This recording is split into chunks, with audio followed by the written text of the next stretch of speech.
Janine, aminado ngayon lang naranasan ang ganitong kasayang relasyon.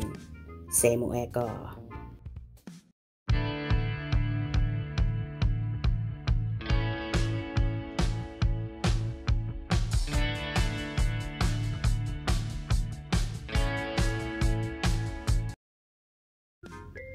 Tila nasa alapaap ang pakiramdam ng Asia's rising star na si Janine Gutierrez.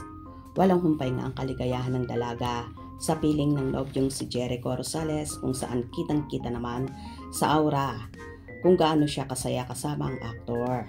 Nagkaroon nga ng bakasyon grande ang magkasintahan sa Africa para i-celebrate ang mga birthday nila at ganun din ang first anniversary nila.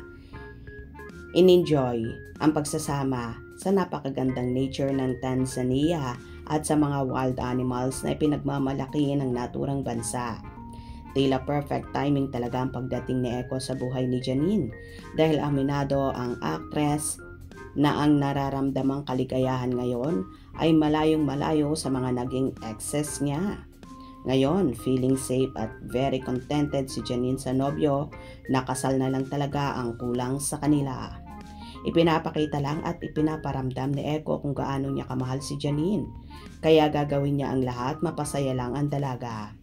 Samantala, nagbahagi pa si Janine ng ilang ganap nila ni Eko sa nasabing lugar at kahit ang iba't ibang hayop ay kinunan din ng dalaga na nakaka-amaze talaga.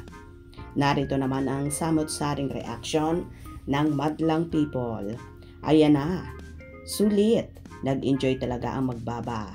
Fantasy, happy birthday to both of you. Wow, may new ayuda na naman, Ekonin. How sweet, kilig to the bones. Wow, this is so cute. Guys, really enjoyed. Welcome to Tanzania at Janine Gutierrez. Having you and Eko in our country, it is the biggest blessing.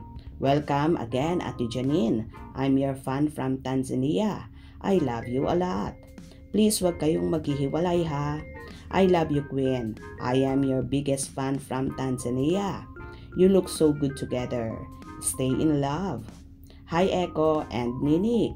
I am happy to see you. Our mighty, thank you for choosing Tanzania as your destination. We love you. Please feel at home. Hakuna Matata. It's a wonderful word. Enjoy it the fullest. Uganda is also near Tanzania. Tell Jericho that he were waiting for you guys, please. Karibusana, Tanzania. Very nice place. Nakakatuwang tingnan. You both happy and enjoying. Hoping it won't last.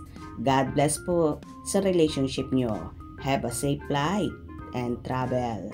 So ayun nga guys, kitang-kita naman sa Ekonin na mahal nila ang isa't isa at sila talaga ang meant to be ni God. Kaya sana sa simbahan din mauwi ang lahat balang araw. Kayo ba? Nakikita nyo na so happy ang Ekonin sa isa't isa? Kung nagustuhan nyo ang video na ito, comment down below.